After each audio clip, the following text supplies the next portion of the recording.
तो दोस्तों चलिए लेकर के आ गए हैं आपके लिए टेस्ट नंबर 97। जी हाँ दोस्त पिछले दिन टेक्नीशियन ग्रेड 3 के लिए साइंस का टेस्ट हुआ था ये 97, उसी का आज टेस्ट पेपर प्लस आप लोगों का रैंक कार्ड लेकर के आए हैं। ठीक है, जितने भी लोगों ने दोस्त इस 97 को अटेम्प्ट किए होंगे उनका आज रैंक कार्ड एक एक करके देखेंगे और टेस्ट पेपर पे भी डिस्कस करेंगे। तो सबसे पहले क्या करेंगे हम लोग की टेस्ट पेपर पे डिस्कस कर लेते हैं, फिर आप लोगों का रैंक कार्ड दिखा देंगे। ठीक है, और जो लोग टेस्ट नहीं दिए हैं, टेस्ट से वंचित हो गए हैं दोस्त, आप भी क्या कीजिएगा कि वीडियो को शुरू से अंत तक के देख लीजिएगा ताकि आपको पता लग सके कि टेस्ट में क्या क्या क्वेश्चन थे, क्या क्या नहीं थे। और जो लोग नए हैं दोस्त, अगर आप भी टेक्नीशियन ग्रेड 3 के एग्जाम देने वाले हैं तो दोस्त ये वीडियो आपके लिए भी काफी इंपॉर्टेंट होगा और काफी हेल्पफुल भी करेगा, इसलिए चैनल को सब्सक्राइब कर लीजिएगा क्योंकि कुछ ही समय बचे हुए हैं। जितने भी वीडियो आएंगे काफी सिलेक्टेड क्वेश्चन हम लेकर के आते हैं, एग्जाम में आने की संभावना रहेगी। और अगर टेस्ट भी देना चाहते हैं तो बिल्कुल दे सकते हैं, फ्री में टेस्ट होता है, इसके लिए आपको कोई पैसा पे नहीं करना पड़ेगा। ठीक है, तो कहां से आपको टेस्ट देना है ये आपको क्या करेंगे कि पहले टेस्ट पेपर देख लेते हैं, या उसी के दौरान आपको जो है क्या करेंगे कि बता देंगे कि आप टेस्ट कहां से दे सकते हैं। तो कम से कम क्या कीजिएगा ना कि टेस्ट पेपर तक के बने रहिएगा, उसी के बीच में या उसी के बाद जो आपको बता देंगे कि टेस्ट कहां से दे सकते हैं। ठीक है, तो चलिए सबसे पहले क्या करते हैं कि टेस्ट पेपर पे डिस्कस कर लेते हैं कि क्या क्या क्वेश्चन है, उसके क्या क्या आंसर है, क्या ऑप्शन में दिया गया था, क्या नहीं, किसने क्या सही मारा था, क्या गलत है, उस पर डिस्कस कर लेते हैं, फिर आप लोग का रैंक कार्ड भी बता देंगे। चलिए देखिएगा, बने रहिएगा अंत तक दोस्त। देख लीजिए, ये क्वेश्चन नंबर पहला है। क्या कहा जा रहा है इसमें कि सार्वभौमिक गुरुत्वाकर्षण स्थिरांक का मान जो है निम्नलिखित में से किस माध्यम में चेंज होता है, किस माध्यम में बदलता है, ये हमें जानना है। ठीक है, बहुतों लोगों ने गलती कर लिया है इसमें कि किसी ने मार दिया है कि वायु में बदलता है, किसी ने मार दिया कि जल में बदलता है, किसी ने प्लाज्मा में। बहुत कुछ ऐसे लोग भी हैं जो ये 4th नंबर मार दिए हैं कि गुरुत्वाकर्षण स्थिरांक का जो मान होता है वो किसी भी माध्यम में बदलता नहीं है बल्कि वो स्वतंत्र होता है। ठीक है, तो आपका करेक्ट आंसर जो होगा ये 4th नंबर ही होगा कि गुरुत्वाकर्षण स्थिरांक का जो मान होता है वो किसी भी माध्यम में बदलता नहीं है बल्कि स्वतंत्र होता है वो, क्योंकि स्थिरांक है। ठीक है, सार्वभौमिक गुरुत्वाकर्षण स्थिरांक जो होता है उसको कैपिटल जी से सूचित करते हैं।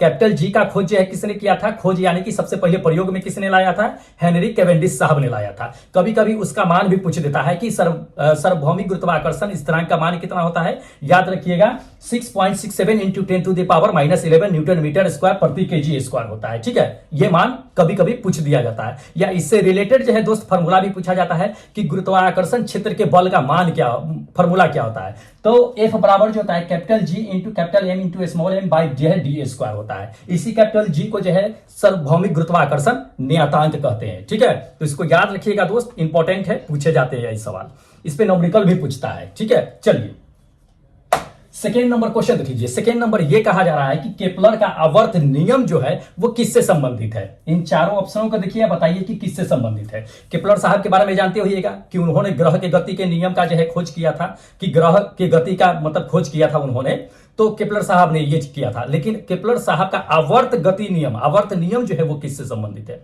देखिए, केपलर साहब का आवर्त नियम जो क्या कहता है कि ग्रह जो चारों ओर जो है क्या करता है कि सूर्य के चारों ओर क्या करता है कि दीर्घ वृत्ताकार में चक्कर लगाते रहता है, ये खोज किया था।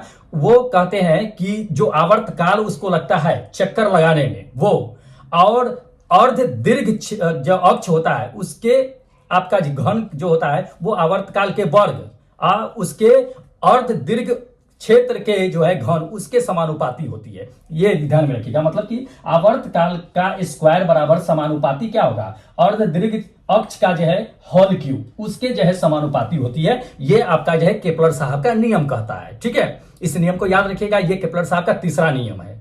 कौन सा, तीसरा नियम है, तो इंपॉर्टेंट है, पूछे जाते हैं, ध्यान में रखना है। चलिए अगला नंबर देख लीजिए दोस्त। अगला नंबर यह कहा जा रहा है कि किसी गैस की औसत गतिज ऊर्जा जो है निम्नलिखित में से किस कारक पर डिपेंड करता है, निर्भर करता है, ये हमें जानना है। देखिए, किसी भी गैस का औसत गतिज ऊर्जा इसमें से किस पे डिपेंड करेगा ये हमें जानना है। देखिए, करेक्ट आंसर जिसने भी मारा होगा ये सेकंड नंबर टेम्परेचर, तापमान, वो बिल्कुल सही मारे हैं कि किसी भी गैस का जो औसत गतिज ऊर्जा जो होता है वो उसके तापमान पे डिपेंड करता है, तापमान पे निर्भर करता है। अब कैसे करता है थोड़ा सा ये जान लीजिए। देखिए, गैस का अणु जो होता है, पार्टिकल्स जो होते हैं वो काफी छोटे छोटे होते हैं और काफी अलग अलग होते हैं। तो किसी एक पार्टिकल का जो है गतिज ऊर्जा निकालना पॉसिबल नहीं है, किसी एक का गतिज ऊर्जा निकालना पॉसिबल नहीं है। इसलिए पूरे गैस के अणु को औसत गतिज ऊर्जा हम क्या करते हैं कि निकाल लेते हैं उसके टेम्परेचर के अकॉर्डिंग, कि टेम्परेचर अगर बढ़ रहा है तो उसकी गतिज ऊर्जा बढ़ेगी, टेम्परेचर घट रहा है तो उसकी गतिज ऊर्जा घटेगी। इसको ध्यान में रखिएगा। ठीक है, तो किस पे डिपेंड करेगा, टेम्परेचर पे डिपेंड करेगा। ये सेकेंड नंबर आपका आंसर क्या होगा कि बिल्कुल करेक्ट होगा। ठीक है, चलिए अगला क्वेश्चन देखिएगा।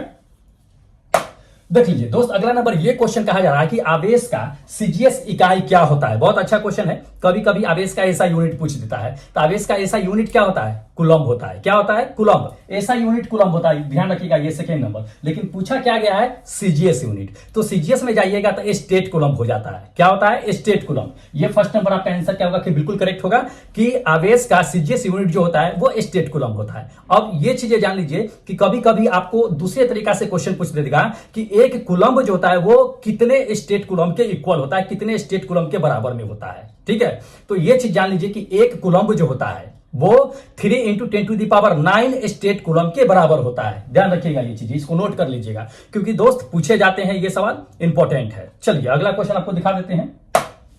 देख लीजिए अगला नंबर ये क्वेश्चन कहता है कि एक चुंबक कहता है कि दूसरे चुंबक के केवल प्रतिकर्षित करता है। एक चुंबक दूसरे चुंबक को क्या करता है? केवल प्रतिकर्षित, रिपेल करता है, आकर्षित नहीं करता है, विकर्षित करता है। प्रतिकर्षित करने का क्या मतलब? विकर्षित करना, विकर्षित करता है। तो इसमें आपको चुनना है कि एक्स जो होगा, वो एक्स चुंबक जो होगा वो निश्चित परीक्षण क्या होगा उसका, एक्स को पहचानना है हमें।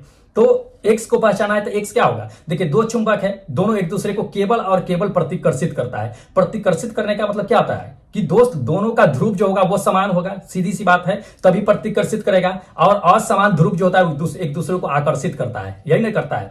तो हमें इसमें जाना है तो पहलुका चुंबक जो होगा वो दूसरे चुंबक के ध्रुव के समान होगा, तो उसको पहले वाले चुंबक या दूसरे वाले चुंबक जो होगा उसमें जो एक्स कहता है चुंबक को पहचानने के लिए, वो एक्स चुंबक जो होगा वो प्रतिकर्षण चुंबक होगा। क्या होगा? प्रतिकर्षण चुंबक। ध्यान रखिएगा, ये सेकेंड नंबर आपका आंसर क्या होगा कि बिल्कुल करेक्ट होगा, प्रतिकर्षण चुंबक। ठीक है, क्योंकि एक दूसरे को दोनों केवल और केवल प्रतिकर्षित ही करता है। ठीक है, चलिए अगला नंबर देख लीजिए दोस्त। अगला नंबर ये क्वेश्चन कहा जा रहा है कि एक्स का आवर्धन कहता है कि एक से अधिक है। एक्स का आवर्धन कहता है एक से अधिक है, तो एक्स को पहचानना है कि क्या होगा।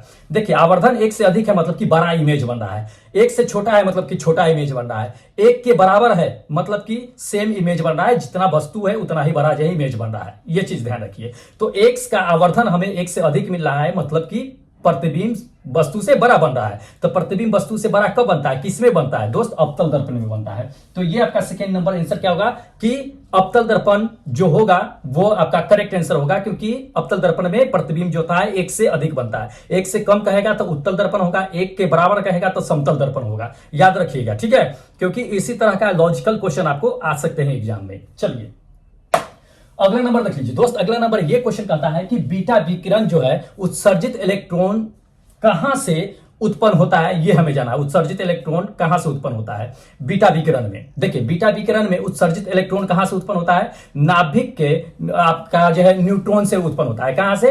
नाभिक के न्यूट्रॉन से। ये चीज ध्यान रखिएगा, ये आपका थर्ड नंबर आंसर करेक्ट होगा। देखिए नाभिक में क्या होते हैं कि आपका इलेक्ट्रॉन भी होता है, न्यूट्रॉन भी होता है, प्रोटॉन भी होता है, मतलब एक जो है परमाणु में कहिए, और उसके चारों ओर जो है इलेक्ट्रॉन चक्कर लगाते रहता है। नाभिक में आपका प्रोटॉन और न्यूट्रॉन होता है। तो न्यूट्रॉन से क्या होता है कि आपका बीटा किरण जो है क्या होता है कि उत्सर्जित होता है। ठीक है, इसको ध्यान में रखिएगा, इंपॉर्टेंट है, क्योंकि एक न्यूट्रॉन अगर क्षति होता है तो एक न्यूट्रॉन के क्षति होने से क्या होता है कि बीटा किरण का आपका उत्सर्जन होता है। ये चीज ध्यान रखिएगा। चलिए अगला नंबर देख लीजिए दोस्त। अगला नंबर ये क्वेश्चन कहा जा रहा है आपको कि दूरबीन की सीमा बढ़ाने के लिए कहता है कि निम्नलिखित में से किसका प्रयोग किया जाता है इसमें से। ठीक है, देखिए दूरबीन की सीमा बढ़ाने के लिए मतलब कि मान लीजिए कि अगर दूरबीन से 10 मीटर तक देख रहे हैं तो हमको 20 मीटर तक के क्या करना है कि देखना है, तो उसकी सीमा बढ़ाने के लिए क्या करेंगे? तो दूरबीन में दो लेंस लगे होते हैं, एक तो आपका जो वस्तु का प्रतिबिंब जो यहाँ पे आता है वो होता है एक नेत्र के पास में होता है, दो होता है लेंस। तो क्या होता है कि जो अभिदृश्य के पास में जो होता है, जो वस्तु वाला जो होता है उसकी फोकस लंबाई को क्या करेंगे कि बढ़ा देंगे, और नेत्र वाला जो होगा उसको क्या करेंगे कि घटा देंगे। तो उसमें क्या होगा कि उसकी दूरबीन की जो फोकस सीमा होगी वो बढ़ जाएगी। ठीक है, तो उसकी फोकस लंबाई क्या करेंगे हम लोग? बढ़ा देंगे। कहां? अभिदृश्य वाला बढ़ाएंगे, वैसे उसकी फोकस दूरी बढ़ जाएगा, तो फोकस दूरी की लंबाई बढ़ा देंगे इसमें। ठीक है, ये आपका फर्स्ट नंबर। जैसे कि मान लीजिए कि आंख में क्या होता है कि फोकस लंबाई बढ़ जाता है तो आपको दूर की वस्तु स्पष्ट दिखाई देती रहती है, लेकिन नजदीक की वस्तु नहीं दिखाई देती है। तो फोकस दूरी के बढ़ने से आप दूर की वस्तु को स्पष्ट देख पाते हैं। इसको ध्यान में रखिएगा, दूर की अधिक दूर की वस्तु अगर देखना है तो दूरबीन में आपको फोकस लंबाई उसकी बढ़ाना होगा। फोकस दूरी लंबाई बढ़ाने के लिए अभिदृश्य लेंस जो होता है उसको बढ़ाना होगा, और नेत्र लेंस वाला जो होगा उसको छोटा करना पड़ेगा, कम करना पड़ेगा। ठीक है, इसको ध्यान में रखना है। ये फर्स्ट नंबर आपका आंसर आपका करेक्ट है। चलिए अगला क्वेश्चन देखिएगा।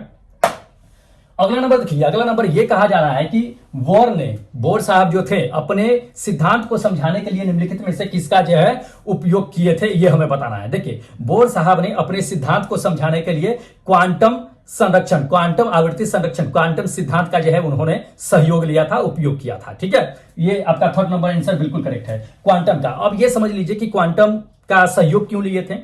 देखिए, बोर साहब का सिद्धांत ये चीज था कि किसी भी कक्षा में जो ऊर्जा होती है वो क्या होती है कि संरक्षित होती है। उसका ऊर्जा न तो विनाश होता है न तो निर्माण होता है, वो संरक्षित होती है। जब उससे ज्यादा ऊर्जा बढ़ती है तो इलेक्ट्रॉन्स क्या होता है कि एक कक्षा से दूसरे कक्षा में जंप कर जाता है। ठीक है, लेकिन उसके कक्षा का एनर्जी जो होता है वो बरकरार बना हुआ रहता है, संरक्षित रहता है। तो उन्होंने क्वांटम के आवृत्ति संरक्षण का उन्होंने सहयोग लिया था अपने सिद्धांत को समझाने के लिए। ठीक है, इसलिए ये आपका क्या है कि थर्ड नंबर बिल्कुल करेक्ट आंसर है। चलिए अगला क्वेश्चन आपको दिखा देते हैं, देखिएगा टेस्ट का।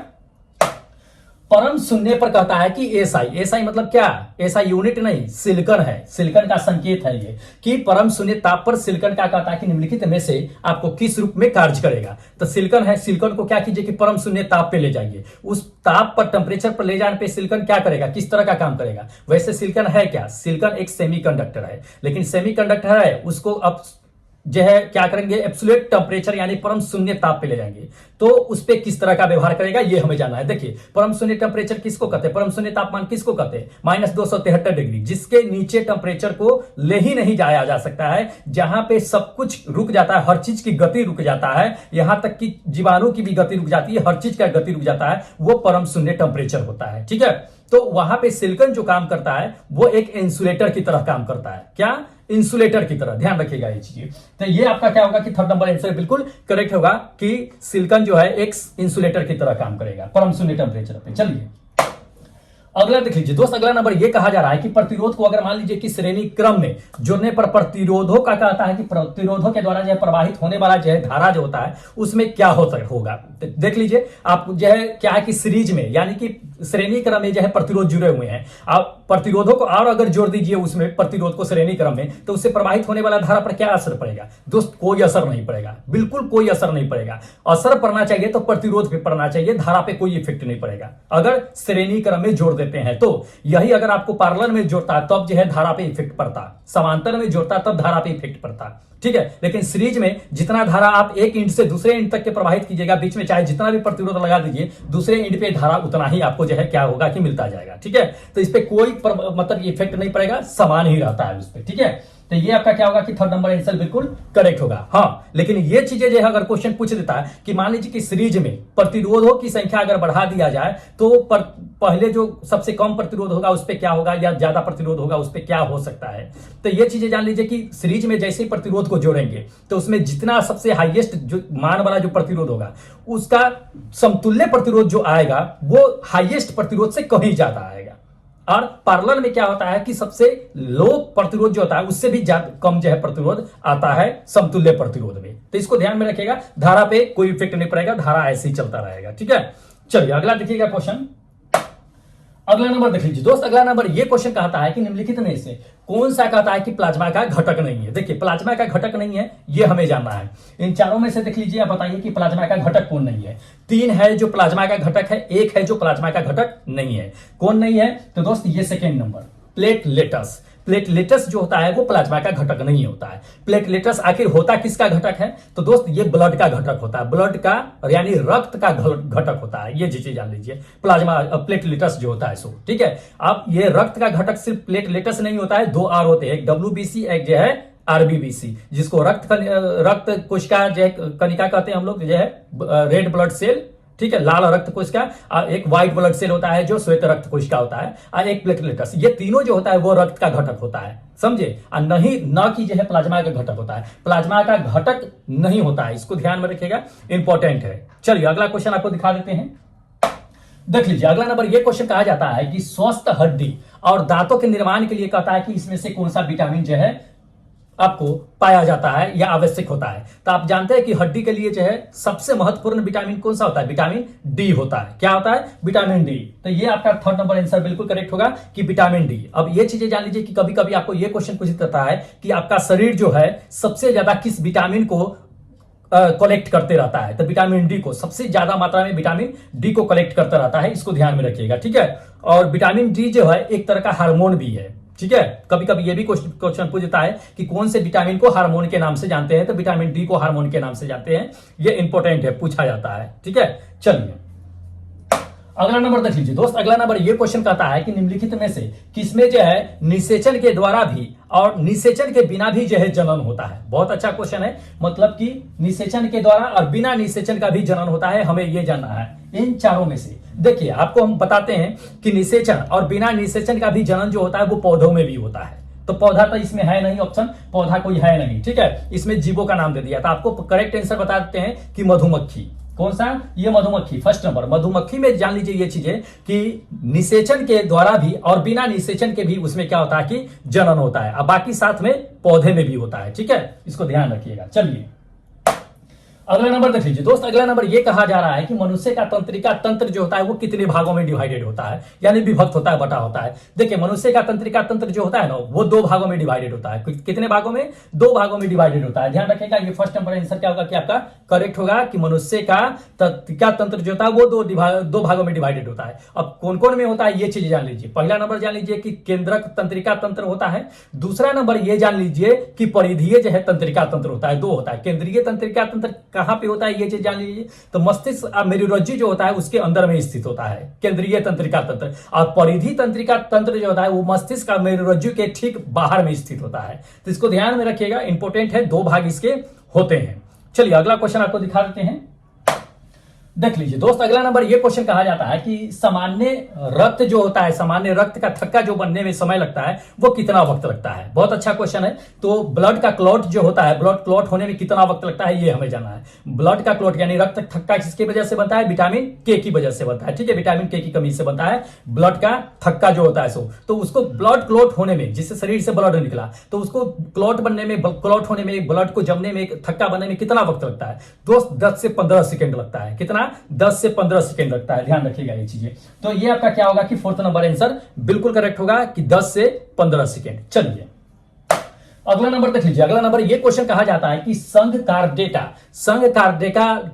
के पक्षी वर्ग के कहता है कि हृदय के कितने बेश में होते हैं, यानी कि चेंबर होते हैं, ठीक है। देखिए कार्डेटा संघ में जितने भी पक्षी वर्ग होते हैं उसके हृदय यानी हार्ट का जो चेंबर होता है वो 4 चेंबर होते हैं। कितने? 4 चेंबर होते हैं। ध्यान रखिएगा, ये आपका क्या होगा कि आपका फर्स्ट नंबर आंसर बिल्कुल करेक्ट होगा। हमरे के मनुष्य में कितने चेंबर होते हैं? तो 2। एक जो है बाएं निलय और दाएं अलिंद होता है, उसमें बाएं निलय बाएं अलिंद और दाएं निलय और दाएं अलिंद होता है। ये 4 चेंबर जो है ये संघ कार्डेटा पक्षी वर्ग में पाया जाता है। तो इसको ध्यान में रखिएगा, इंपॉर्टेंट है। चलिए अगला क्वेश्चन आपको दिखा देते हैं, देख लीजिए। अगला नंबर ये क्वेश्चन कहा जाता है कि किस रोग के कारण क्या होता है कि पत्ती सिकुड़ जाती है और छोटा हो जाती है, प्लस उसमें जो जान लीजिए कि क्लोरोफिल होता है जिसके कारण वो हरा होता है वो भी नष्ट हो जाता है। किसके वजह से? किसमें? इसमें से आपको बताना है ऑप्शन। देखिए आपको करेक्ट आंसर बताते हैं दोस्त, ये आपका ये करेक्ट आंसर होगा 3rd नंबर। ये तंबाकू में क्या होता है कि मोजेक जो होता है रोग होता है, उसकी वजह से क्या होता है कि तंबाकू के पत्ते जो होते हैं वो सिकुड़ जाते हैं, छोटे हो जाते हैं और उससे क्लोरोफिल की जो मात्रा होती है वो नष्ट हो जाती है, जिसकी वजह से क्या होता है तंबाकू के पत्ते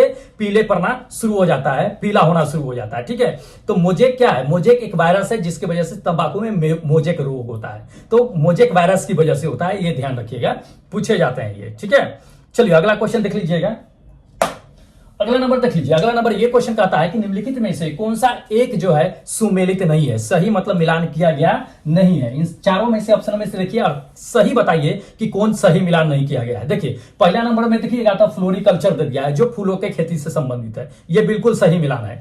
दूसरा नंबर देखिए एग्रोनॉमी दे दिया है, एग्रोनॉमी जो कहता है कि फसलों की संबंधित है खेत, ठीक है, फसलों की खेती से संबंधित है, ये बिल्कुल सही है, ठीक है। तीसरा नंबर देख लीजिए, तीसरा नंबर आपको दे दिया हॉर्टिकल्चर दे दिया है सब्जियों की खेती से, सब्जियों की खेती से। ये चीजें जान लीजिए कि हॉर्टिकल्चर जो होता है एक एग्रीकल्चर का ही पार्ट होता है, लेकिन ये सिर्फ जो है अगर कहा जाए कि सब्जियों की खेती से संबंधित है तो ये बिल्कुल गलत है। सिर्फ सब्जी की खेती से संबंधित नहीं हॉर्टिकल्चर जो है जितने भी आपका जो है एग्रीकल्चर का होता है एक पार्ट, वो उससे संबंधित है, मतलब खाद्य पदार्थ और अखाद्य पदार्थ का ये दोनों से संबंधित है हॉर्टिकल्चर, ठीक है। ना कि सिर्फ सब्जियों की खेती से, एक पार्टिकुलर सब्जी की खेती से बिल्कुल संबंधित नहीं है। सब्जी की खेती भी आएगी, उसमें चावल की खेती, अनाज की खेती, दलहन की खेती सब आएगा, खाद्य अखाद्य सब आएगा उसमें, ठीक है, हॉर्टिकल्चर में। तो इसको ध्यान में रखिएगा, ये सही मिलान नहीं किया गया है, ये आपका correct answer according to question जो है ये थर्ड नंबर आंसर बिल्कुल करेक्ट होगा, ठीक है।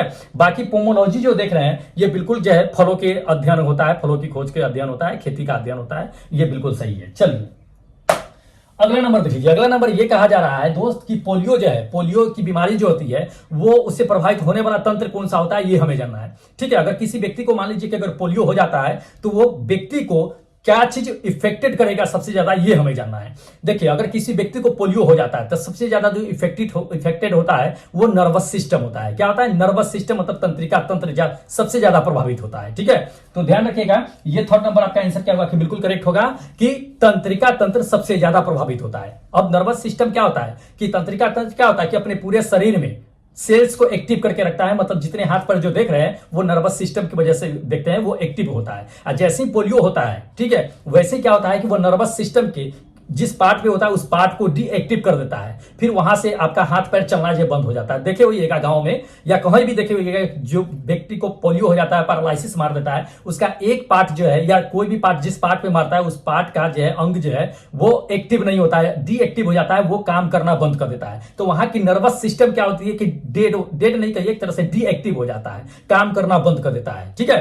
तो इसको ध्यान में रखिएगा, सबसे ज्यादा किसे इफेक्टेड करता है, तंत्रिका तंत्र को इफेक्टेड करता है। चलिए अगला नंबर देख लीजिए। अगला नंबर ये क्वेश्चन कहता है कि निम्नलिखित में से कहता है कि कौन सी अभिक्रिया के युग्म जो है साथ साथ होती है। बहुत अभी अच्छा क्वेश्चन है कि इसमें से कौन सी अभिक्रिया जो है युग्म साथ साथ होती है। देखिए बहुतों लोगों ने मार दिया है क्या, ऑक्सीकरण और अवकरण, बिल्कुल सही मारे हैं कि ऑक्सीकरण अपकरण अभिक्रिया भी साथ साथ होती है, जिसे हम लोग रेडॉक्स अभिक्रिया के नाम से जानते हैं। लेकिन जान लीजिए एक चीज है कि इसमें अगर आपका आंसर जो होगा ये थर्ड नंबर होगा, उदासीकरण और विस्थापन अभिक्रिया, जो एक साथ हमेशा होती है, ठीक है। देखिए आपको अगर एग्जाम में ये उदासीकरण और विस्थापन अभिक्रिया दे दे तो भूल के भी दोस्त ऑक्सीकरण अपकरण अभिक्रिया को टच मत कीजिएगा, कभी भी टिक मत कीजिएगा। जब भी कीजिएगा टिक इस थर्ड नंबर को कीजिएगा, उदासीकरण और विस्थापन अभिक्रिया को। हाँ, अब मान लीजिए कि उदासीकरण और विस्थापन अभिक्रिया न दिया हो तो आपका ऑप्शन ये बिल्कुल सही होगा, ऑक्सीकरण और अपकरण अभिक्रिया साथ साथ होती है, जिसे रेडॉक्स अभिक्रिया कहते हैं, ठीक है। इसको ध्यान में रखिएगा। लेकिन अगर इसमें ये दोनों दिया हो तो सबसे पहला प्रायोरिटी आपका यही बनता है कि आप थर्ड नंबर को मारे, उदासीकरण और जो है विस्थापन अभिक्रिया को, क्योंकि ऑक्सीकरण अपकरण अभिक्रिया से कहीं ज्यादा प्रायोरिटी इसको दिया गया है। ये कहीं सबसे ज्यादा जो है आपका एक साथ अभिक्रिया होने वाला जो है अभिक्रिया है, ये दोनों, ठीक है। इसको ध्यान में रखिएगा, अगर ये दोनों रहे तो फर्स्ट ये थर्ड नंबर को पहले मारिएगा, अगर न दिया तब तो कोई बात नहीं है, तब तो ऑक्सीकरण अपकरण अभिक्रिया को एक साथ मार दीजिएगा, वो चल जाएगा। चलिए अगला नंबर देख लीजिए दोस्त। अगला नंबर ये क्वेश्चन कहता है कि रक्त कैंसर को कहता है कि नियंत्रित करने के लिए इसमें से किसका उपयोग जो है रेडियो आइसोटोप का जो है किया जाता है, ये हमें जानना है। देखिए कैंसर के इलाज के लिए जान लीजिए कि इसमें से जो यूज किया जाता है हम लोग अच्छी तरह से जानते हैं कि कोबाल्ट 60 का किया जाता है। किसका, कोबाल्ट 60 का। कोबाल्ट 60 का हम लोग जो है यूज कहां करते हैं, कैंसर के कंट्रोल करने में, नियंत्रित करने में। आखिर कोबाल्ट 60 में ऐसा क्या पाया जाता है जिसका इस्तेमाल हम लोग जो है कैंसर के कंट्रोल करने में, उपचार करने में इस्तेमाल करते हैं। देखिए कोबाल्ट में जो होता है दोस्त ये गामा रे होता है। क्या होता है, गामा रे होता है। तो गामा से जो निकलती है रे, उसी से क्या होता है कि हम लोग जो है कैंसर का उसका जो है कंट्रोल करते हैं, यानी नियंत्रण करते हैं, ठीक है। अब ये चीजें जान लीजिए कि कोबाल्ट से दो तरह के जो है गामा उससे निकलते हैं, जिसका दोनों का जो है तरंग दैर्घ्य जो होता है, वेवलेंथ जो होता है वो अलग अलग होता है, ठीक है। अच्छी तरह से आपको पता होना चाहिए कि गामा किरण का तरंग दैर्घ्य जो होता है वो सबसे कम होता है, तो दो उससे निकलते हैं और दोनों से जो उपचार किया जाता है उसको क्या कहा जाता है, ये चीजें जान लीजिए, क्योंकि कभी कभी ये सवाल जो है आपको पूछ देता है, ठीक है, कि क्या कहते हैं। तो गामा नाइफ कहते हैं, क्योंकि क्या होता है कि कैंची की तरह होता है, दो रे निकलता है, उसको कैंची की तरह होता है, जो उसका क्या करता है कि कोबाल्ट 60 के द्वारा निकलने वाले दो गामा रे होते हैं, उसको हम लोग गामा क्या कहते हैं, नाइफ कहते हैं, ठीक है। तो चाकू की धार की तरह दोनों रहता है, दोनों कैंची की तरह व्यवहार करता है, ठीक है। इसको ध्यान में रखिएगा, उसी का इस्तेमाल जो है कोबाल्ट 60 का जो है हम लोग इस्तेमाल करते हैं कैंसर के इलाज में। चलिए अगला नंबर देख लीजिए दोस्त, अगला नंबर ये कहा जाता है कि कार्बन डेटिंग। कार्बन डेटिंग निम्नलिखित में से किसका आयु निर्धारण करने में किया जाता है। देखिए बहुतों लोगों ने गलती कर लिया इसमें कि चट्टान मार दिया है, ये सेकंड नंबर मार दिया है। दोस्त सेकंड नंबर नहीं होगा। चट्टान की आयु ज्ञात करने के लिए हम लोग यूरेनियम डेटिंग का इस्तेमाल करते हैं। किसका? यूरेनियम डेटिंग का। लेकिन इसमें जो है कार्बन डेटिंग कहता है, तो कार्बन डेटिंग का हम किसमें इस्तेमाल करते हैं? कार्बन डेटिंग का इस्तेमाल जो है ये जीवाश्म में करते हैं। किसका? जीवाश्म की आयु को ज्ञात करने में करते हैं। ठीक है, जैसे कि पेड़ पौधा हो गया या कोई जीव जंतु मर गया, उसकी क्या होता है कि आयु ज्ञात करने में किया जाता है। पौधे की आयु हम लोग कैसे ज्ञात करते हैं? तो पौधे की जड़ जो काटा जाता है उसका वलयकार होता है, उसको वलय की संख्या को गिन करके पौधे की आयु को हम लोग ज्ञात करते हैं। ठीक है, अब बहुत लोगों ने तो इसमें सभी मार दिया है, इतना बेवकूफी है दोस्त। ये सभी नहीं होगा, एग्जाम आपका करीब हो गया है, अभी गलती मत कीजिए। ठीक है, इतना भी थोड़ा समझ लीजिए, बच्चों की छठे क्लास से इसको पढ़ना है कार्बन डेटिंग के बारे में कि कार्बन डेटिंग से जो है क्या किसका आयु ज्ञात किया जाता है। तो ये जीवाश्म का। अब कार्बन डेटिंग से मैक्सिमम कितने आयु तक के जो है हम उसकी आयु ज्ञात कर सकते हैं? तो किसी भी फॉसिल्स का, किसी भी जीवाश्म का 60,000 साल तक के है तो उसकी आयु हम ज्ञात कर सकते हैं। उसके बाद जो है जान लीजिए कि हम लोग क्या करते हैं कि यूरेनियम डेटिंग का इस्तेमाल करना शुरू करते हैं। 60 से 70 कहिए एक तरह से। ठीक है, तो इंपॉर्टेंट है, ध्यान में रखना है। चलिए अगला क्वेश्चन दिखा देते हैं।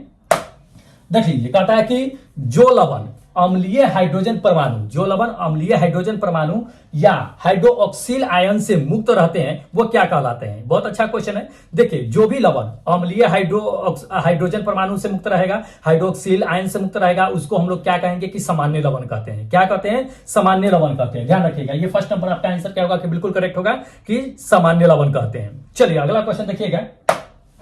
देख लीजिए, अगला नंबर ये क्वेश्चन कहता है कि किण्वन कैसी प्रक्रिया है। देखिए, किण्वन कैसी प्रक्रिया है ये जान लीजिए। तो किण्वन जो होता है दोस्त, ये चीज जान लीजिए कि किण्वन जो होता है वो आपका एक रासायनिक अभिक्रिया भी होता है। दूसरा नंबर ये जान लीजिए कि अवायवीय भी अभिक्रिया होता है। अवायवीय कहने का मतलब कि उस अभिक्रिया में ऑक्सीजन की जरूरत नहीं पड़ता है। तीसरी नंबर ये जान लीजिए कि उष्माक्षेपी अभिक्रिया होता है। ये तीनों अभिक्रिया होता है। अगर ये तीनों में से अगर दे देगा कोई भी तो आराम से मार दीजिएगा। कौन कौन आपको बता दिया? रासायनिक अभिक्रिया, अवायवीय अभिक्रिया, उष्माक्षेपी अभिक्रिया। तो अवायवीय अभिक्रिया इसमें है और ऑप्शन में नहीं है, लेकिन उष्माक्षेपी अभिक्रिया है। ये थर्ड नंबर आपका आंसर करेक्ट होगा कि उष्माक्षेपी अभिक्रिया, क्योंकि इसमें किण्वन की क्रिया में क्या होता है ना कि दोस्त उष्मा बहुत मात्रा में निकलता है। जैसे कि मान लीजिए दूध से दही बनना है तो किसकी अभिक्रिया? किण्वन की अभिक्रिया है। इसको ध्यान में रखिएगा, इंपॉर्टेंट है, पूछे जाते हैं सवाल। ठीक है,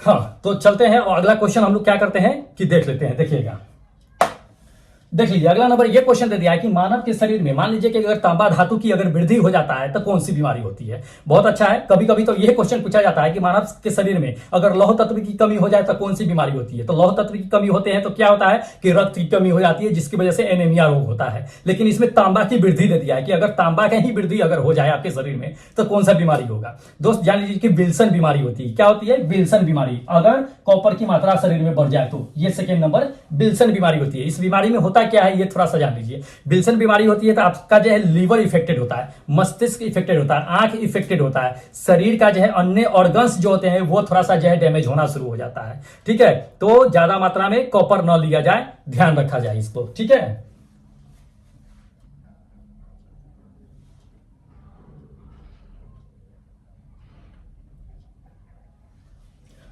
हाँ तो चलिए, थोड़ा सा दिक्कत है। चलिए देख लीजिएगा, इसमें अगला क्वेश्चन दे दिया है कि रक्तदाब मापने वाले यंत्र को क्या कहा जाता है। बहुत अच्छा क्वेश्चन है दोस्त। हम लोग जो है ब्लड प्रेशर जो मेजर करते हैं वो लोग हम लोग उसको किस नाम से जानते हैं? ये मतलब अच्छी तरह से हम लोग जानते हैं कि ब्लड प्रेशर यानी रक्तदाब जो मापते हैं हम लोग उसको क्या कहते हैं दोस्त? स्फिग्मोमेनोमीटर के नाम से जानते हैं हम लोग। ये आपका फर्स्ट नंबर आंसर क्या होगा कि बिल्कुल करेक्ट होगा, स्फिग्मोमेनोमीटर। गांव में जाके अगर कहिएगा कि स्फिग्मोमेनोमीटर दीजिए, मतलब स्फिग्मोमेनोमीटर लगाना है तो उसको लगेगा कि कोई हवा हुआ भरने वाला कोई मशीन है उसका इस्तेमाल करेगा। दोस्त वो नाम सुनने में ऐसा लगता है, लेकिन चलिए आप लोग तो पढ़े हैं अच्छी तरह से, कई बार ये पढ़े हैं काफी समय से। ये क्योंकि हाईलाइटेड क्वेश्चन है, आते रहता है ये सवाल। ठीक है, कि रक्तदाब मापने वाले यंत्र को क्या कहते हैं? स्फिग्मोमेनोमीटर। लेकिन गांव में अगर जाइएगा तो गांव में कुछ लोग मजाक भी उड़ा देंगे इस चीज को। ठीक है, तो इसको ध्यान में रखना है। स्फिग्मोमेनोमीटर सभी लोग देखे ही होंगे, लगता है कि कुछ लोग तो इस्तेमाल भी किए होंगे। चलिए अगला नंबर देख लीजिए। अगला नंबर ये क्वेश्चन कहा जा रहा है कि रेडियो धर्मिता का यूनिट क्या होता है। दोस्त जान लीजिए, ये चीजें काफी इंपॉर्टेंट क्वेश्चन है और काफी सिलेक्टेड क्वेश्चन है। ये रेडियो धर्मिता का यूनिट जो होता है, ऐसा यूनिट जो होता है वो क्यूरी होता है। क्या होता है? क्यूरी। जान लीजिए इसका दो यूनिट होता है, एक तो क्यूरी कभी कभी आपको दे देगा और एक कभी कभी आपको जो है वेकरल भी दे देगा। क्या देगा? वेकरल या क्यूरी दे देगा। ये चीजें ध्यान रखिएगा। अगर इसमें क्यूरी भी रहता है, अब ये आपका क्यूरी तो है ही, इसमें अगर जो वेकरल रहता है तो क्यूरी नहीं देता, क्यूरी रहता तो वेकरल नहीं था, दोनों में से कोई एक जरूर दे देगा। तो ये मत समझिएगा कि क्यूरी है तो वेकरल नहीं होगा, वेकरल है तो क्यूरी नहीं होगा, या क्यूरी बता रहे हैं तो गलत बता रहे हैं, वेकरल होना चाहिए। नहीं दोस्त, जान लीजिए ये चीजें कि रेडियो धर्मिता का यूनिट जो होता है वो क्यूरी होता है। क्यूरी क्यों होता है, वेकरल क्यों होता है, ये चीजें जान लीजिए दोस्त। ये क्यूरी आपका वैसे अकॉर्डिंग टू क्वेश्चन ये सेकंड नंबर आपका आंसर बिल्कुल करेक्ट होगा। अब ये चीजें जान लीजिए कि वेकरल जो होता है वो क्या होता है कि इंटरनेशनल यूनिट होता है। वेकरल क्या है? एक इंटरनेशनल यूनिट है जिसका नाम जो है किसके खोजे जाने पर किया रखा गया है? हेनरी वेकलर साहब के नाम पे रखा गया है, क्योंकि उन्होंने ही रेडियो धर्मिता की खोज की थी। लेकिन अब क्यूरी क्यों रखा गया है ये जान लीजिए। क्यूरी इसलिए रखा गया है क्योंकि यह एक क्या है कि अमेरिकी यूनिट है, तो अमेरिकी यूनिट को लोग जो है सब अपनाते हैं, इसलिए इसको क्या है कि एक बड़ी इकाई मानते हैं लोग। इसी का इस्तेमाल जो है क्या होता है कि रेडियो धर्मिता यूनिट के रूप में इस्तेमाल करते हैं। ठीक है, इसको ध्यान में रखिएगा, इंपॉर्टेंट है। चलिए अगला नंबर देख लीजिए दोस्त। अगला नंबर ये क्वेश्चन कहा जा रहा है कि यूरिया का रासायनिक सूत्र क्या होता है। बहुत अच्छा है, बहुत लोगों ने इसमें कंफ्यूज हो जाए कि रासायनिक सूत्र क्या होगा यूरिया का। एक चीज जान लीजिएगा कि यूरिया का जो रासायनिक सूत्र होगा उसमें कार्बन एगो होगा, कार्बन एक होगा, हाइड्रोजन जो होगा वो 4 गो, नाइट्रोजन जो होगा वो 2 गो होगा, ऑक्सीजन जो होगा एक होगा। तो इसमें से मिला लीजिए, चाहे उलट फेर करके कैसे भी दे सकता है आपको। ठीक है, तो ये चीजें मिला लीजिएगा। तो इसमें देखिएगा ये फर्स्ट नंबर आपका आंसर करेक्ट होगा। इसमें देख लीजिए कार्बन कै गो है? कार्बन एक गो है। हाइड्रोजन कै गो है? 2 आ 2 4 गो है। नाइट्रोजन कै गो है? 1 आ 1 2 गो है, नाइट्रोजन 2 गो है। ऑक्सीजन कै गो है? तो ऑक्सीजन एक गो है। ठीक है, ये ध्यान में रखिएगा कि CH4N2O मतलब कि मेथेन और नाइट्रस ऑक्साइड याद रखिएगा, दोनों को मिला दीजिए तो ये यूरिया का सूत्र हो जाएगा। ठीक है, एक याद करने के तरीका से बता रहे हैं ये चीजें कि CH4 मेथेन और नाइट्रस ऑक्साइड जो हंसाने वाली गैस होती है, लाफिंग गैस होती है N2O, उसको दोनों को एक साथ मिला दीजिए तो वो यूरिया का सूत्र हो गया। मतलब इस तरह से हम इसको लिख सकते हैं CH4N2O, इसको भी लिख सकते हैं। दोनों में देखिए, दोनों में नाइट्रोजन हाइड्रोजन सब परमाणु एक मिलेगा आपको। ठीक है, तो इसको ध्यान में रखिएगा, ये सूत्र होता है। चलिए अगला क्वेश्चन दिखा देते हैं। देख लीजिए अगला नंबर ये क्वेश्चन कहा जा रहा है कि एल्काइन का सामान्य सूत्र होता क्या है। एल्काइन का सामान्य सूत्र बताना है। तो हम लोग अच्छी तरह से जानते हैं, पढ़े होइएगा, alkane alkene alkyne, alkane alkene alkyne. Alkane का जो सूत्र होता है CnH2n+2 होता है। एल्कीन का जो सूत्र होता है CnH2n होता है, और एल्काइन का सूत्र होता है वो -2 होता है, CnH2n-2 होता है। ध्यान रखिएगा। तो ये आपका फोर्थ नंबर आंसर बिल्कुल करेक्ट होगा कि CnH2n-2 होता है। ठीक है, तो इसको ध्यान में रखिएगा, ये सवाल जो है इंपॉर्टेंट है दोस्त, पूछे जाते हैं। ठीक है, इसको ध्यान में रखना है। चलिए अब क्या करते हैं ना कि आप लोगों का जो है क्या, आप लोगों का रैंक कार्ड, लेकिन उससे पहले हम आपको क्या करते हैं कि बता देते हैं कि जो लोग अभी तक बने हुए हैं, जो लोग नए हैं, वो टेस्ट अगर देना चाहते हैं तो आपको हम बताते हैं कि कहां से टेस्ट देना है, नहीं देना है। देखिएगा कि इस एप्लीकेशन को डाउनलोड कर लीजिएगा दोस्तों, ये एप्लीकेशन को। ठीक है, ERCB सर के नाम से इस एप्लीकेशन जो है क्या है कि प्ले स्टोर पे अवेलेबल है। इसी प्ले स्टोर पे क्या होता है कि आपका टेक्नीशियन ग्रेड 3 के लिए टेस्ट होता है, बिल्कुल फ्री में होता है। ठीक है, बिल्कुल फ्री में होता है, तो फटाफट जाइएगा, इसको इंस्टॉल कर लीजिएगा। आज भी जो है आपका टेस्ट जो है 98 नंबर एक्टिव है, तो जा करके उसको क्या कीजिएगा कि टेस्ट दे लीजिएगा। ठीक है, इस एप्लीकेशन को डाउनलोड कर लीजिएगा। अगर किसी तरह की समस्या होगी तो दोस्त ये नंबर हेल्पलाइन नंबर दिया हुआ है, इस हेल्पलाइन नंबर पे क्या कीजिएगा कि कॉल या मैसेज ड्रॉप कीजिएगा, हम आपको हेल्प कर देंगे कि कहां से टेस्ट देना है, नहीं देना है। ठीक है, तो जाइए फटाफट और जाकर के इंस्टॉल कर लीजिए अपने फोन में, और जाकर के टेस्ट में अपना टेस्ट लगा लीजिए, क्योंकि फिर इसका अगले दिन क्या होगा कि रैंक कार्ड हम आपको लेकर के आएंगे और दिखा देंगे। अभी क्या करते हैं कि जो लोग टेस्ट दिए हुए हैं उनका नाम क्या करते हैं कि फटाफट ले लेते हैं कि कौन कितना नंबर लेकर के आए हैं, कितना नंबर नहीं लेकर के आए हैं। ठीक है, तो बने रहिएगा, जो लोग टेस्ट दिए हुए हैं अंत तक के बताते चलते हैं कि आपका रैंक कितना है और कितना नंबर आप लेकर के आए हैं। ठीक है, देखिएगा, देख लीजिए ये रैंक कार्ड है। इसमें रैंक कार्ड में देखिएगा पहले नंबर पे कौन है दोस्त, पहले नंबर पे जो आज है ये नंदू कुमार है। क्या है? नंदू कुमार, बहुत अच्छा है। मुझे लगता है कि ये पहली बार जो है शायद टेस्ट में आया है, इससे पहले नाम नहीं उनको सुना था। देखिए इसे इन्होंने जो है 90 में दोस्त जो है 60.36 मार्क्स से लेकर के है फर्स्ट नंबर पे है। दूसरे नंबर पे देख लीजिएगा चंदन कुमार साहब है, चंदन जो है दिवाकर है, धीवर है। ठीक है, इसमें चंदन धीवर है, ये क्या है कि सेकंड नंबर पे है। थर्ड नंबर पे देख लीजिएगा कि मृत्युंजय है। चौथे नंबर पे देख लीजिएगा यदवेंद्रा है। पांचवें नंबर पे देख लीजिएगा आपका कि कुंदन कुमार है। छठे नंबर की अगर बात कर लेते हैं तो अरविंद कुमार है जो छठे नंबर पे है। बहुत अच्छा है दोस्त। चलिए देख लीजिएगा 7वें नंबर की अगर बात कर लेते हैं तो ये रंजन पांडे है। 8वें नंबर पे देख लीजिएगा, 8वें नंबर पे ये क्या है कि मंटू शर्मा है। 9वें नंबर की अगर बात कर लेते हैं तो ये आदित्य क्या है कि आदित्य साहब है। उसके बाद आपको 10वें नंबर की अगर बात कर लेते हैं तो ये सुबोध कुमार है। उसके बाद 11वें नंबर की अगर बात कर लेते हैं तो ये सुमेध कुमार है, सुमेध सुमेध वंशो साहब है, बसोद साहब है, जो आपका क्या है कि 12वें नंबर पे है। 13वें नंबर से शुरू करते हैं। देखिएगा 13वें नंबर पे जो आज है दोस्त ये अनिल कुमार है। उसका 14वें नंबर की अगर बात कर लेते हैं तो ये गोलू रॉय है। उसका 15वें नंबर पे देखिएगा कि अनूप कुमार है। 16वें नंबर की अगर बात कर लेते हैं तो देखिएगा महलू करके जो है अपना यादव है। उसके बाद 17वें नंबर पे देखिएगा, 17वें नंबर पे ये मुनेंद्र वर्मा जो है जिला बदायूं से हैं। उसके बाद 18वें नंबर पे जो आज बने हुए हैं देखिएगा ललित ठाकरे करके हैं, जो 18वें नंबर पे है। बहुत अच्छा है दोस्त, ऐसे ही बने रहिए। चलिए 19 नंबर यानी कि 19वें नंबर पे देखिएगा कि प्रवीण टुड्डू साहब है। उसके बाद 20 नंबर की अगर बात कर लेते हैं तो ये ब्रजेश जो है मोर्जा करके हैं, जो 20 नंबर पे है। 21 नंबर की अगर बात कर लेते हैं तो ये विपुल कुमार है। उसके बाद 21 नंबर की अगर बात कर लेते हैं तो राजमणि साहब है। उसका 22 नंबर की अगर बात कर लेते हैं तो गुड्डू यादव है। उसका जो है 24th नंबर के 23 नंबर जो है गुड्डू है। 24th नंबर की अगर बात कर लेते हैं तो ये जितेंद्रा सिंह है, जो 24th नंबर पे बने हुए हैं। बहुत अच्छा है दोस्त। चलिए 25 पे देखिएगा कि क्या है कि मोहित जायसवाल साहब है। उसके बाद 26 नंबर की अगर बात कर लेते हैं तो ये रंजन सिंह है। उसके बाद जो है 27 नंबर की अगर बात कर लेते हैं तो देखिएगा अजीत कुमार है। 28 नंबर की अगर बात कर लेते हैं तो ये देखिएगा चंद्रा आपका मोहन करके हैं, ये 28 नंबर पे है। 29 नंबर की अगर बात कर लेते हैं तो ये कालीनाथ साहब है, जो 29 नंबर पे है। 30 नंबर की अगर बात कर लेते हैं तो ये अपना अमित कुमार साहब है, जो 30 नंबर पे है। बहुत अच्छा है दोस्त, बने रहिए ऐसे ही। चलिए उसके बाद देखिएगा 31 पे देखिएगा कि हरिओम जाटव साहब है। उसके बाद जो आपका 32 नंबर पे देखिएगा कि मोर आपका मुकुट साहब है। उसके बाद 33 नंबर की अगर बात कर लेते हैं दोस्त तो ये क्या है कि रोहित है। उसके बाद जो है 34 पे भगवान है। उसके बाद जो है 35 नंबर की अगर बात कर लेते हैं तो विष्णु कुमार है। उसके बाद 36 नंबर की अगर बात कर लेते हैं तो अपना कौन है कि मोरी साहब है, जो 36 नंबर पे है। ये मोरी साहब जो है अपना गुजरात से है। चलिए काफी लंबे समय से बने हुए हैं टेस्ट में। उसके बाद आप देख लीजिएगा 37 की अगर बात कर लेते हैं तो ये मीनाक्षी है। उसके बाद 38 की अगर बात कर लेते हैं तो अमन कुमार है। 39 नंबर पे अगर बात कर लेते हैं तो ये नीतीश कुमार है। उसके बाद 40 नंबर पे क्या है कि पंकज कुमार है। उसके बाद 41 नंबर पे क्या है कि बाबुल है। उसके बाद आपको बताते हैं कि 41 नंबर, अच्छा 41 पे बाबुल है, ठीक है।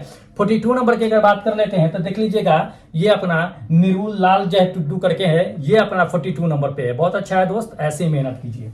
चलिए उसके बाद देख लीजिएगा 43 नंबर पे क्या है कि नितिन साहब है। 44 नंबर की अगर बात कर लेते हैं तो रावी ढाकर साहब है। उसके बाद 45 नंबर पे कौन है कि अजीत यादव है। 46 नंबर की अगर बात कर लेते हैं तो राज मुन्ना साहब है। उसके बाद 47 नंबर की अगर बात कर लेते हैं तो ऋतिक ठावार है। उसके बाद देख लीजिएगा ठावकर करके है।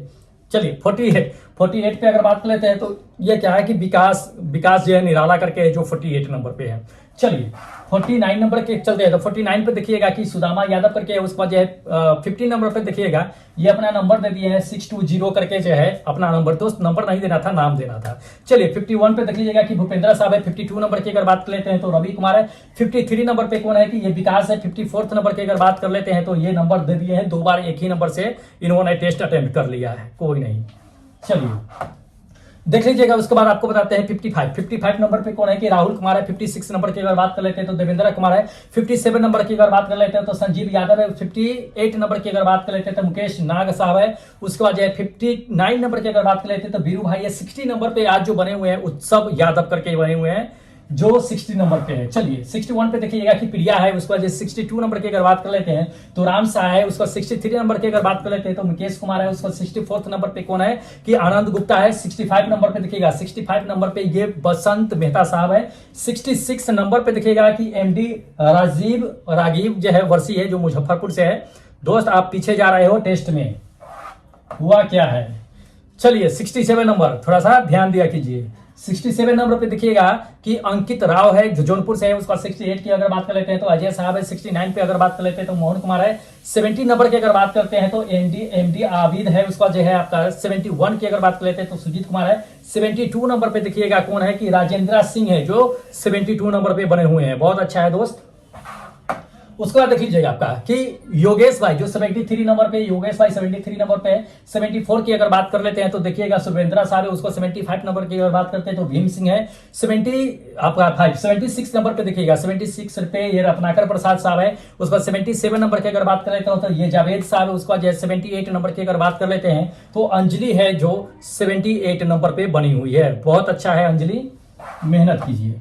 चलिए उसके बाद देख लीजिएगा आपका 79 पे क्या है कि परवेज आलम है। उस पर जो है 80 नंबर की अगर बात कर लेते हैं तो ये विकास कुमार है। 81 नंबर पे कौन है कि विक्रम लिक साहब है। उसका जो है 82 नंबर की अगर बात करते हैं संदीप कुमार है। 83 नंबर पे क्या है कि रंजीत कुमार है। 84 नंबर की बात करते हैं तो जितेंद्र सिंह है जो 84 नंबर पे बने हुए हैं। चलिए देख लीजिएगा 85 नंबर की अगर बात कर लेते हैं दोस्त कौन है कि वीर साहब है जो आपका 85 नंबर। 86 नंबर पे कौन है कि नितेश यादव है। 87 नंबर की अगर बात कर लेते हैं तो मिथिलेश कुमार है। उसके बाद 88 नंबर की बात करते हैं तो अनेक यादव है। 89 नंबर की अगर बात कर लेते हैं तो देखिएगा कश्यप साहब है। उसके बाद 90 नंबर की अगर बात कर लेते हैं तो ये रंजन हट्टी साहब है जो 90 नंबर पे बने हुए हैं। बहुत अच्छा है। चलिए उसको देख लीजिएगा 91 की अगर बात कर लेते हैं तो क्या है अनिल है हाँ। उसको 91 की अगर बात कर लेते हैं तो 91 पे अनिल है, ठीक है। 92 पे के सिंह है। उसके बाद 93 की अगर बात कर लेते हैं तो अभिषेक कुमार है। 94 नंबर पे जो है ये कौन है, फरियाद अंसारी है। उसके बाद 95 नंबर की अगर बात कर लेते हैं तो एफ अंसारी साहब है। उसके बाद 96 नंबर की अगर बात कर लेते हैं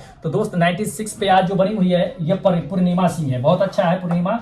चलिए उसका 94 की अगर बात कर लेते हैं, 96 हो गया ना, 97 पे देखिएगा कि जितेंद्र है जो जितेंद्र कुमार जो है यूपी से है, लगातार टेस्ट में बने रहते हैं। 98 नंबर पे देखिएगा कि रोशन कुमार है। उसका 99 नंबर पे देखिएगा कि पंकज कुमार है।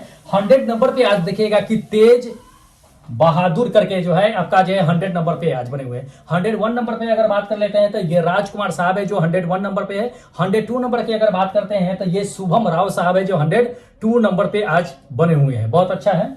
चलिए 103 नंबर की अगर बात कर लेते हैं तो ये हरिमोहन साहब है। उसके बाद आपका 104 नंबर की अगर बात कर ले तो ये मिलिंद्रा है। उसके बाद 105 नंबर की अगर बात कर लेते हैं तो ये पवन जो हनुमानगढ़ से है। उसके बाद 106 नंबर की अगर बात करते हैं तो अंशुल है। 100 आपका 7 नंबर पे क्या है कि चंदन कुमारी है, ठीक है। उसके बाद 8 नंबर पे देखिएगा कि पुष्पा राज कुमार है। पुष्पा राज झुकेगा नहीं, ठीक है, 108 नंबर पे। चलिए उसके बाद 109 पे देखिएगा कि इंद्रजीत कुमार साहब है। 110 नंबर की अगर बात कर लेते हैं तो ये पुरुषोत्तम यादव साहब है। उसके बाद 111 नंबर की अगर बात कर लेते हैं तो सोनू मेहता साहब है। 112 नंबर की अगर बात कर लेते हैं तो ये विकास प्रजापति है। 113 नंबर की अगर बात कर लेते हैं तो ये अनिल कुमार है। 114 नंबर की अगर बात कर लेते हैं तो दोस्त देखिएगा राहुल कुमार है। देखिए राहुल कुमार, बहुत सारे नाम आए हैं तो दोस्त अपना एक स्पेसिफिक जो है क्या कीजिए कि लोकेशन दीजिए कि आप है कहां से। इससे पता ही नहीं चलता है कि आप है कहां से, एक ही नाम आपका पता चल जाता है।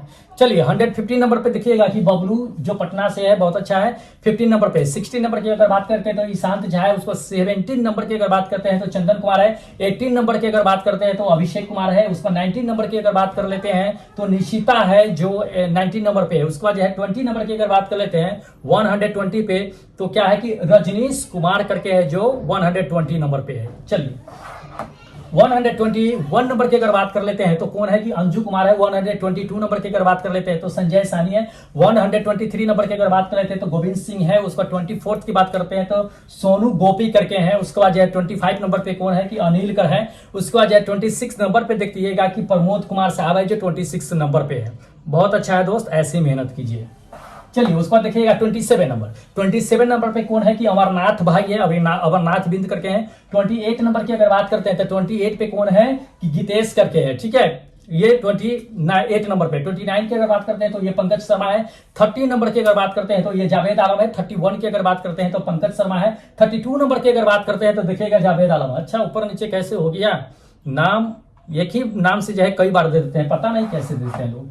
चलिए 133 नंबर 133 नंबर पे देखिएगा कौन है कि सूरज पटेल है। उस पर जो है 34 नंबर यानी कि 34 पे देखिएगा सुदामा माहिली करके हैं। 35 नंबर की अगर बात कर लेते हैं तो महेंद्रा सिंह है। 36 नंबर पे देखिएगा ये क्या है कि राम अवतार साहब है जो आपका 36 नंबर पे है। 37 नंबर पे देखिएगा 37 नंबर पे कौन है आपका कि भास्कर चंद्रा है। भाई भास्कर चंद्रा, आपने कल मैसेज किया था कि मेरा नाम टेस्ट में नहीं आया है, जो पेड करते हैं पैसे उसी का नाम लेते हैं। दोस्त ये चीजें जान लीजिए कि जितने भी लिस्ट में नाम देख रहे हैं किसी से हम पैसे नहीं लेते हैं, बिल्कुल फ्री में टेस्ट कराते हैं। ये बिल्कुल सभी लोग अच्छी तरह से जानते होंगे और उन्हें पता है कि हमने किसी से पैसे चार्ज नहीं किए हैं टेस्ट के लिए। जब से ले रहे हैं टेस्ट, अभी जो है आपका 98 टेस्ट होने जा रहा है, एक भी रुपया किसी से नहीं लिए हैं। जो आप ये बोले थे कि जो है हम पैसे लेके टेस्ट वालों का नाम लेते हैं, बिल्कुल नहीं दोस्त, मैं सबका नाम लेता हूं, ठीक है। बाय मिस्टेक छूट गया तो वो अलग चीजें हैं। चलिए देखिएगा 138 पे देखिए आपका कि लालमणि साहब जो है 138 नंबर पे है। चलिए अगला दिखा देते हैं आपको 139 पे क्या है कि उदय कुमार साहब है 140 नंबर यानी 40 नंबर की अगर बात कर लेते हैं तो ऋतु यादव है। उसके बाद 41 नंबर पे 41 पे क्या है कि गौरव SDL करके है। उसके बाद जो है आपको 42 नंबर की अगर बात कर लेते हैं तो ये सुबोध है। उसके बाद जो है 43 नंबर के पे क्या है कि विश्वा है। उसके बाद 43 नंबर के 43 पे विश्वा है। 44 की बात कर लेते हैं तो ये गौतम कुमार है जो 144 पे बने हुए हैं। चलिए काफी लोगों ने टेस्ट दिया है। चलिए उसके बाद दिखाते हैं 145 नंबर पे क्या है कि अजय कुमार है। 146 नंबर की अगर बात कर लेते हैं तो ये संजय है। उसके बाद जो है 47 नंबर की अगर बात करते हैं तो कपिल कश्यप है। 48 नंबर की अगर बात कर लेते हैं तो ये सुधीर कुमार है। 49 नंबर की अगर बात कर लेते हैं तो ये पे कुमार जो है धनबाद से है। 49 पे पी कुमार है। 50 नंबर पे देखिएगा 50 नंबर पे ये आपका बने हुए हैं शैलेश मौर्य करके जो 50 नंबर पे 150 नंबर पे। चलिए उसके बाद देख लीजिएगा 151 पे अजय कुमार साहब है। उसके बाद 152 नंबर पे ये विराट यादव है। 53 नंबर पे बात करते हैं तो राजेश गोपी साहब है। उसके बाद 54 नंबर की अगर बात कर लेते हैं तो ये देवेश कुमार है। 55 नंबर की अगर बात कर लेते हैं तो अमित सिंह है। 56 नंबर की अगर बात कर लेते हैं तो ये श्रीनिवासम करके जो मेल ID दे रखे हैं दोस्त, मेल ID नहीं नाम देना था। चलिए 157 नंबर पे देखिएगा कि अपना विनय जो यूपी से हैं। चलिए उसके बाद आप देख लीजिएगा कि 58 नंबर की अगर बात कर लेते हैं तो ये क्या है कि जयेंद्रा सिंह करके हैं। उसके बाद जो है 59 नंबर की अगर बात कर लेते हैं तो ये क्या है कि आपका विवेक झा है। उसके बाद 160 नंबर की अगर बात कर लेते हैं तो ये रवि साहब है। उसके बाद 61 की अगर बात कर लेते हैं तो देखिएगा कौन है, सुनील कुमार है, जो सुनील कुमार गुप्ता है 61 पे। 62 की अगर बात कर लेते हैं तो ये धनवंत साहब है जो 62 नंबर पे है। चलिए उसको देखिएगा 163 नंबर पे जो आज बने हुए हैं सुशील पाल करके हैं वो है। 64 नंबर की अगर बात कर लेते हो तो अनीश कुमार है। उसका जो 65 नंबर की अगर बात कर लेते हैं तो ये विजय साहब है। 66 नंबर की बात कर लेते हो तो ये निमित कुमार है। उसका जो 67 नंबर की अगर बात कर लेते हैं सुरेंद्रा माही करके हैं, सुरेंद्रा लोधी है, हाँ सुरेंद्रा लोधी है। उसका जो 68 नंबर की अगर बात कर लेते हैं दोस्त तो 68 पे संतोष कुमार यादव है। संतोष कुमार यादव जो 168 पे है, ठीक है। हाँ 69 पे देखिएगा 69 पे 169 यानी कि 169 पे क्या है कि ये अपना मेहुल यादव करके हैं, ठीक है। तो दोस्त 169 लोगों ने टेस्ट में भाग लिया है। सभी का आपको हम नाम बता दिए हैं, सभी का जो है बता दिए हैं कि रैंक कितना है कितना नहीं है, ठीक है। तो फटाफट आज भी क्या है कि आपका टेस्ट नंबर जो है 98 एक्टिव है, तो फटाफट चैनल को सब्सक्राइब कर लीजिए और एप्लीकेशन जो बताए हैं उसे जाकर के इंस्टॉल करके टेस्ट में भाग ले लीजिए, जाकर के टेस्ट दे लीजिए, ठीक है। तो जाइए, ज्यादा देर नहीं कीजिए, फटाफट चैनल को सब्सक्राइब कर लीजिएगा क्योंकि आने वाला जितने भी वीडियो होगा दोस्त कुछ ही समय बचे हुए, कुछ ही दिन बचे हुए हैं आपके टेक्नीशियन एग्जाम में, काफी मदद करेगा, इसलिए रिवाइज हो रहा है। फटाफट जो है आप सब्सक्राइब कर लीजिए, अगला भी सेट आपको काफी मदद करेगा। चलिए हमें इजाजत दीजिए क्योंकि फिर मिलेंगे एक नए वीडियो एक नए सेट में, तब तक जय हिंद दोस्तों।